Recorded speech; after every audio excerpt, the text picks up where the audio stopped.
सुंदर कहानियाँ। हेलो दोस्तों, कैसे हैं आप सब। हमारी कहानियाँ देखने के लिए हमारे चैनल को सब्सक्राइब कीजिए और हाँ, बेल आइकन दबाना मत भूलिएगा।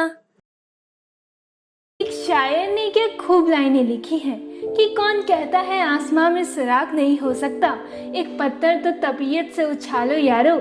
जयपुर की रहने वाली आशा जी ने इन लाइनों को सच कर दिखाया है।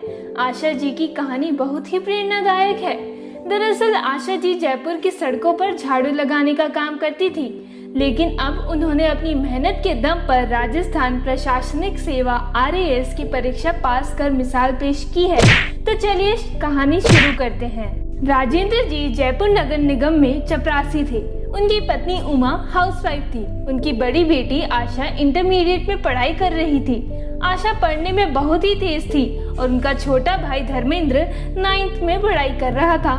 एक दिन की बात है, उमा अपने पति राजेंद्र से कहती है, अजय सुनते हैं अपनी बड़ी बेटी अब शादी के लायक हो गई है, तो उसके लिए अच्छा सा लड़का ढूंढना चालू कर दीजिए। तुम ठीक कहते हो भाग्यवान। मेरी नजर में एक लड़का है, वो देखने में बहुत ही अच्छा है। मैं उसके घर वालों से अपनी बेटी की शादी की बात करता हूँ। फिर उसके बाद राजेंद्र जी ने लड़के वालों से बात की और फिर उमा की शादी जयपुर में रहने वाले विजय के साथ तय हो गई। शादी का दिन भी आ गया। सब तैयारियों में जुटे हुए थे। अपनी हैसियत से बढ़कर राजेंद्र ने सारी तैयारियां की। जितनी जमा पूंजी थी वह भी उसने शादी में लगा दी, क्योंकि वह नहीं चाहता था कि ये रिश्ता हाथ से जाए और बारातियों के स्वागत और सत्कार में कोई कमी आए। शाम को बारात धूमधाम से आई। सभी बाराती जमकर नाचे। शादी की सभी रस्में हुई और सभी ने नम आंखों से आशा की विदाई की। आशा अपनी आंखों में हजारों सपने लिए अपने पिया जी के घर आ गई। वह मन ही मन बहुत खुश हो रही थी और वह स्टेज पर बैठी सोचे जा रही थी। वह रोज सपने देखती थी कि कोई राजकुमार आएगा और मुझे घोड़े पर बैठाकर अपने साथ कहीं दूर ले जाएगा। और आज देखो, मेरा सपना साकार हो गया। ननद और जेठानी उसे छेड़ रही थी कि तब तक विजय भी कमरे में आ गया और बोला, आप लोग क्यों मेरी बीवी को तंग कर रहे हो? वाह भैया, आप तो आते ही भाभी के गुलाम बन गए। कुछ देर मजाक करके वह सब बाहर निकल आए। विजय ने आशा से कुछ देर बातें की और आशा से कहा, देखो आशा, मेरे माँ बाप को अपने माँ बाप ही समझना और कभी शिकायत का मौका मत देना। जी बिल्कुल, ऐसा ही होगा। फिर दोनों ने एक दूसरे को गले लगा लिया। अगली सुबह हुई। आशा जल्दी से नहा धोकर तैयार होकर सीधे किचन में पहुंच गई। वहीं पर उसकी सास पहले से ही थी। उसने उनके पैर छुए। सास ने कहा, इस घर के कुछ नियम और कानून है। सुबह 5 बजे तक उठकर नहाकर किचन में आ जाना है। माँ जी, आगे से ध्यान रखूंगी। इतना कहकर आशा की आंखों में आंसू आ गए। उसने किसी तरह से अपने आंसू छिपाए और काम में लग गई। अगले दिन सास उसके कमरे में आई और बोली, दिखा तेरी माँ ने क्या दिया है। माँ, आपको तो पता ही है कि हमारे पास तो कुछ नहीं था। जितना था वह सब कुछ मेरे माँ पापा ने शादी में लगा दिया। मेरे पास तो कुछ भी नहीं है। मैं आपको क्या दिखाऊं? क्या सच में तेरे पास कुछ नहीं है? हमने तो सोचा था कि दहेज नहीं ले रहे तो अलग से तेरे माँ बाप ने तुझे कुछ दिया होगा, लेकिन तुम लोग तो भिखारी निकले। मेरे बेटे ने तुझसे शादी इसलिए की कि वह नौकरी छोड़कर अपना बिजनेस करेगा, लेकिन तुम लोग तो भिखारी निकले। उसके बाद धीरे धीरे आशा के पति और उसकी सास का रवैया बदलता गया। आशा की सास बैठकर टीवी देखती और आशा से घर का सभी काम करवाती। धीरे धीरे समय बीत रहा और आशा भी 2 बच्चों की माँ बन गई थी और विजय भी धीरे धीरे शराब पीने लग गया था और आशा पर हाथ उठाने लगा था और रोजाना शराब पीकर घर आता था और आशा से कहता था, अरे वो कल मुही, अपने बाप से 2 लाख रुपए मांग, मुझे बिजनेस करना है। आपने शराब पी रखी है जी, कल बात करेंगे। कल सुबह नहीं, अभी बात करना है। तू अपने बाप से पैसे मांगती है नहीं? आप तो मेरे घर की परिस्थिति जानती ही हैं कि मेरे पिताजी एक चपरासी थे और वह भी 2 साल पहले रिटायरमेंट हो चुके हैं। उनके पास कहाँ से आएगा पैसा? मुझे नहीं पता, तुझे कहीं से लानी है तो लानी है। उसके बाद विजय आशा को मारने लगता है और उसके बाद कहता है, चल निकल भाग मेरे घर से। जब तक तू 2 लाख रुपए नहीं लाएगी तब तक इस घर में कदम मत रखना। मैं इन छोटे छोटे बच्चों को लेकर कहाँ जाऊंगी? कुछ तो रहम कीजिए, मुझे घर से बाहर मत निकालिए। मुझे नहीं पता तू कहाँ जाएगी, तू जाकर कहीं भी मर, मुझे उससे कोई लेना देना नहीं है। आशा रोती रही, लेकिन विजय का दिल नहीं पसीजा। वह थक हार कर अपने दोनों बच्चों के साथ अपने माता पिता के घर आ गई।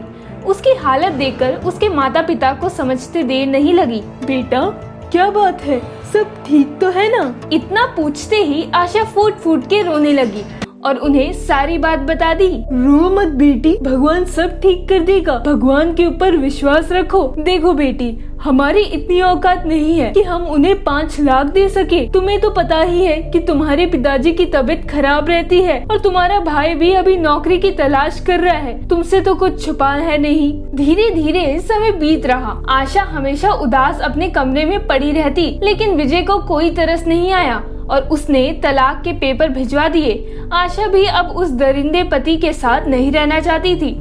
उसमें भी तलाक के पेपर साइन कर दिए। बेटी कब तक तुम अकेले अपने बच्चों को पालोगी? मैं चाहती हूँ कि तुम दोबारा शादी कर लो। नहीं, मैं शादी नहीं कर सकती। मैं अपने दोनों बच्चों को पाल पोस कर बड़ा करूंगी, उनको अच्छे तरीके से पढ़ाऊंगी। देखो बेटा, समय किसी का इंतजार नहीं करता है और हम लोग कब तक जिंदा रहेंगे?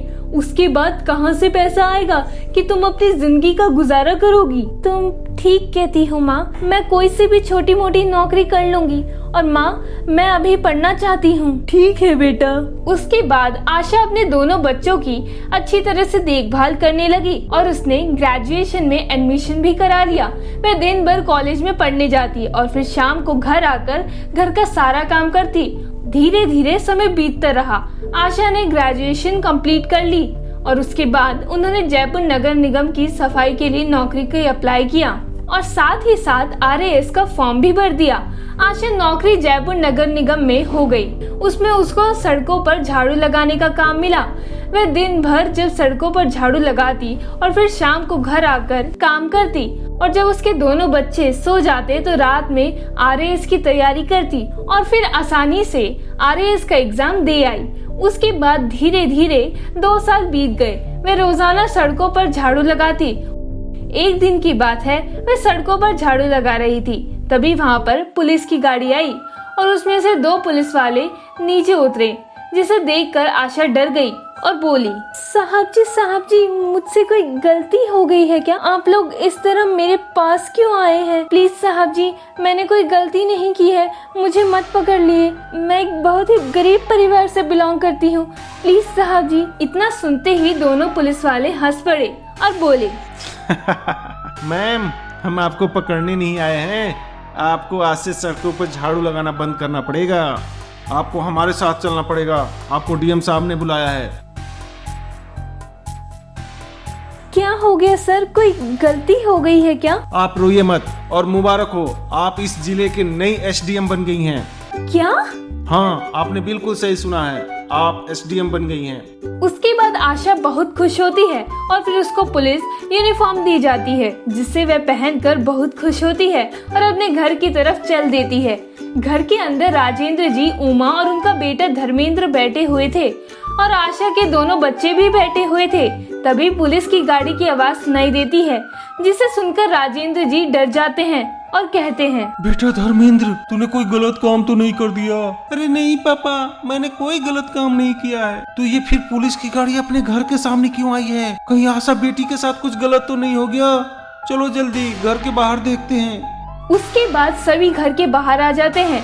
तभी थोड़ी देर बाद गाड़ी में से पुलिस की यूनिफॉर्म में आशा गाड़ी में से उतरती है, जिसे देखकर सभी लोग चौंक जाते हैं। आशा अपने मम्मी पापा के पास जाती है और सैल्यूट करती है और कहती है, मम्मी पापा, मैं अब झाड़ू वाली नहीं बल्कि इस जिले की SDM बन गई हूँ।